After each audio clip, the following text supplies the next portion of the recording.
Hello students, greetings to each and every one of you. This is Jason with you, and today we are going to take the part 1 of our SST lesson number 1 in history. So let's get started without wasting any time.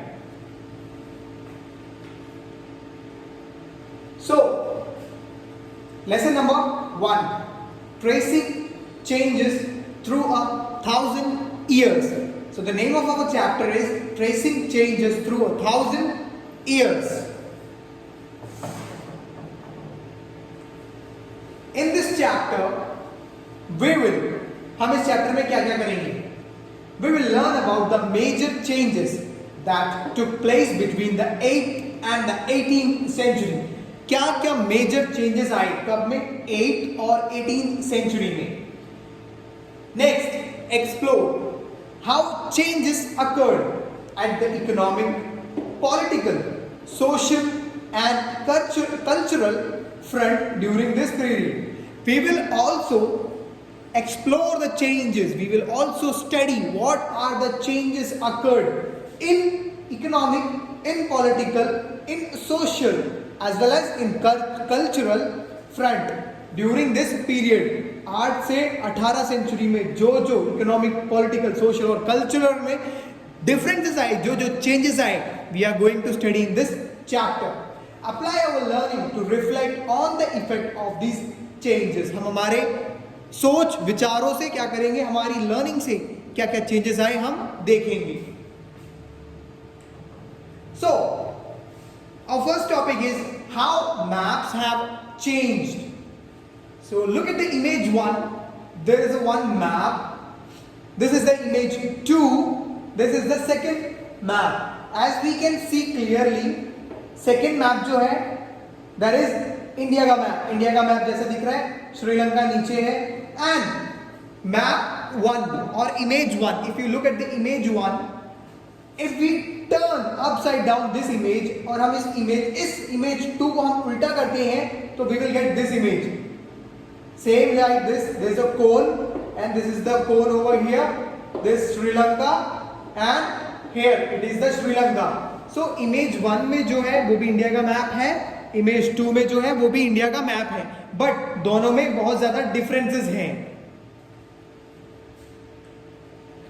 Map 1 is the map of 12th century map and map 2 is the map of 18th century map. जो map 1 है वो 12th century का map है.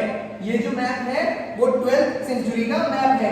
And जो map number 2 है ये 18th century का map है.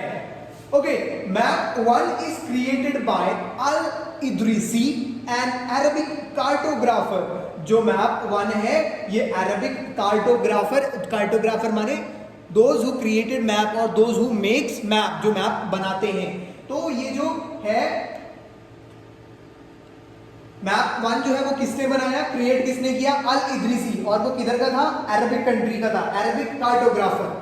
Map 2 is made by a French cartographer. जो मैप 2 है, ये वाला मैप 2 है, ये थोड़ा अच्छे से बनाया हुआ है. ये किसी फ्रांस के एक कार्टोग्राफर ने बनाया था. वो 18th सेंचुरी में बना था और ये 8th सेंचुरी में. Map 2 was made nearly 600 years after Map 1, during which time information about the subcontinent had changed considerably.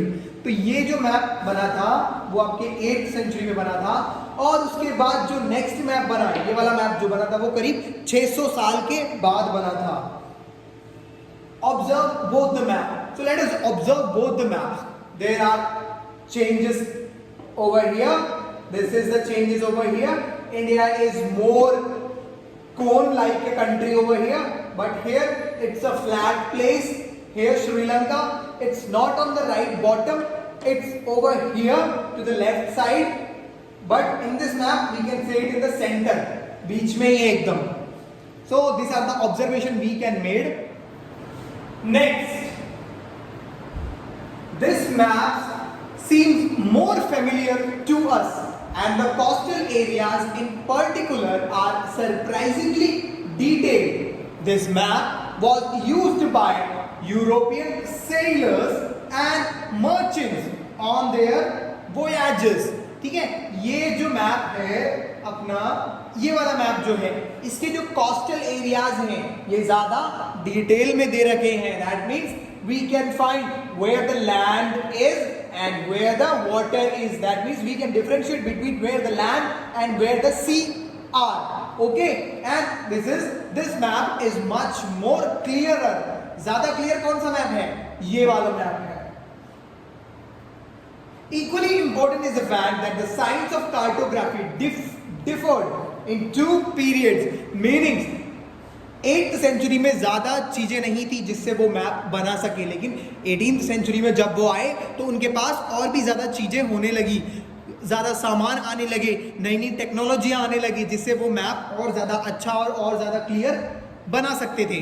Now second, what changes have occurred in vocabulary. Time के साथ साथ हमारी भाषा में, बोली में क्या क्या चेंजेस आए। This is a scenario, there is a scene, a child is sitting here and this is his granny, दादी बैठी हुई है। Granny, I am so happy, daddy bought me a tablet. ये कौन बोल रहा है? The child is saying. But what is granny saying? Why are you sick my child, but you look fine, why do you need a tablet, how can a tablet make you happy. दादी जो है वो क्या पूछ रही है? क्यों खा रहे हो आप? क्या आपकी तबीयत खराब है? आप तो सही दिख रहे हो, बट आपको टैबलेट की जरूरत क्यों पड़ रही है? और बच्चा क्या कर रहा है? आई एम सो हैप्पी कि दादा मुझे ये टैबलेट है ना, इसकी बात हो रही है यहाँ पे। लेकिन यहाँ पे दादी क्या सोच रही है? किसके बारे में? टैबलेट। कौन सी टैबलेट? गोली, दवाई वाली टैबलेट, ठीक है। यहाँ पे बात हो रही है अबाउट दिस टैब, जो बच्चे के हाथ में टैब फोन जो है, ठीक है। So this is the difference between the generation. दादी के जनरेशन में टैब नहीं था, लेकिन पोते के जनरेशन में ये टैब है। Rahul and his grandmother have used the same word to mean different things, ठीक है। एक ही वर्ड, टैबलेट, एक ही वर्ड यूज हो रहा है, बट दोनों का मीनिंग बिल्कुल ही अलग है। This shows that over a period of time changes do take place in vocabulary and languages. इससे क्या पता चलता है कि टाइम के अनुसार हमारी जबानी में, हमारी भाषा में क्या हुआ है? चेंजेस आए हैं। There are historical records in different languages that have changed considerably over the centuries. So there's a historical records that according to the centuries there have been changes in languages, there have been changes in vocabulary and other things. This happened due to a change in the historical background in which they were produced. And what is the reason of these changes? This happened due to a change in the historical background in which they produced. उनके background कैसे थे? उस background से वो नहीं थे, इसलिए उनको ज्यादा चीजें नहीं पता थी। और जो बैकग्राउंड से अभी आज के लोग हैं, they know more things about the time and their culture. For example, there is one more example. The word foreigner was used in the medieval period to mean an outsider. पहले foreigner का मतलब क्या होता था? बाहर का व्यक्ति। This include a person from another village or someone who did not belong to that society or culture. पहले क्या होता था? फॉरेनर किसको बोलते थे? जो दूसरे गांव का आदमी है या दूसरे सोसाइटी का आदमी है या दूसरी जात का आदमी है, उसे हम क्या बोलते थे? फॉरेनर बोलते थे। कब? पहले एशियन टाइम में, मिडिवल पीरियड में। But today we use the word foreigner to refer to a person from another country. Here आज के टाइम में हम फॉरेनर किसको बोलते हैं? जो किसी दूसरे देश से आया है, जैसे from England, from UK, from France, from Italy, from America. जो लोग ऐसे ऐसे कंट्रीज से, दूसरे बाहर कंट्रीज से आए हैं, उसे हम क्या बोलते हैं आज के टाइम में? Foreigner. And equivalent word in Hindi is परदेसी। हिंदी में क्या बोलते हैं? परदेसी। एंड इन पर्शियन अजनबी। हिंदी में उस फॉरेनर को हम क्या बोलते हैं? परदेसी। और पर्शियन लैंग्वेज में क्या बोलते हैं हम लोग उसको? अजनबी। Now our next point, what sources do historian use to study the past. Historians ने हमारे पास्ट में कैसे स्टडी करी? Activity 3, at an excavation site, there is a site, there is an excavation site, यहाँ पे खुदाई होती है, यहाँ पे पुरानी पहले जमाने की जो चीज़ें थी वो गड़ी और होती थी और वो चीज़ें यहाँ से ढूंढ के निकालते हैं. Observe the images given and below and fill the table. Image 1 में देख लीजिए, a person is sitting over here and he is digging. और यहाँ पे क्या इमेज 2 में, इधर से जमीन के नीचे गड़ी हुई चीजें हैं, ये मिली है इनको. Archaeological excavation are conducted to recover remains of the past. Such remains are used by historians to study our past. ये जो archaeological excavation होता है, ये हमारे पास्ट को पढ़ने के लिए होता है कि पुराने टाइम में क्या होता था. And who are the person who study our past? They are historians. Historians explore a variety of objects from the past to gather relevant information. ये historians जो होते हैं वो क्या करते हैं? They get or they collect other different things. मतलब बहुत सारी चीजें इकट्ठा करते हैं ये लोग और उससे एक अंदाजा लगाते हैं कि क्या क्या चीजें पहले होती थी. Period from 700 to 1750 CE is known as the medieval period. Medieval period इस कब से कब को बोलते हैं? 700 से 1750 CE को हम क्या बोलते हैं? Medieval period. This period saw a dramatic increase in textual record. Thus, these texts become more important than the other sources of information used by historians to study this period. ठीक है, इस period में ज्यादातर क्या करते थे लोग? लिखते थे, लिख के रिकॉर्ड बनाते थे. जैसे राजा वगैरह जो थे, महाराजा थे, वो अपने मुनियों से क्या करते थे? लिखवाते थे कि ये लिखो, हिसाब किताब ऐसा लिखो, हम आज मैंने किससे युद्ध किया, आज हम किनसे जीते, वो सारी चीजें रिटन में होती थी, राइट करके लिखते थे.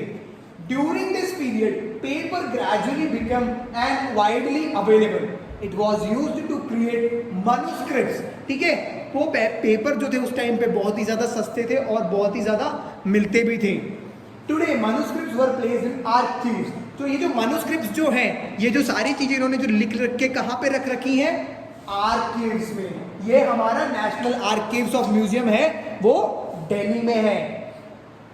A variety of content was written such as holy texts, chronicles of rulers, teaching of saints, petitions and judicial records. ठीक है, तो ये सारी चीजें उन्होंने लिख रखी थी. आप आर्कीव्स में जाओगे तो आर्कीव्स में क्या क्या मिलेंगी हमको? होली टेक्स्ट मिलेंगे, क्रॉनिकल्स ऑफ रूलर्स मतलब कौन से राजा महाराजा थे, इन्होंने कहाँ पे रूल किया, ये सारी चीजें मिलेंगी. और संत ऋषियों के टीचिंग्स मिलेंगे.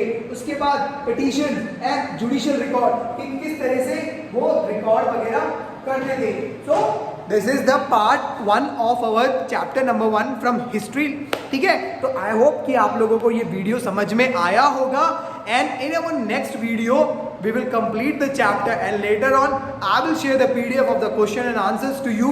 So till then, bye bye, take care and आप लोगों को जब वीडियो जब आपको आएगा आपके YouTube पे, सो उस पर जो है आपको जो डाउट है उस पर आप कमेंट कर सकते हैं. अगर आपको कमेंट पे नहीं लिखना आ रहा तो आप टीचर को पर्सनली या फिर ग्रुप में आप मैसेज करके आप अपने डाउट्स क्लियर कर सकते हैं. ठीक है, सो टिल देन बेटा, बाय, सी यू एवरीवन.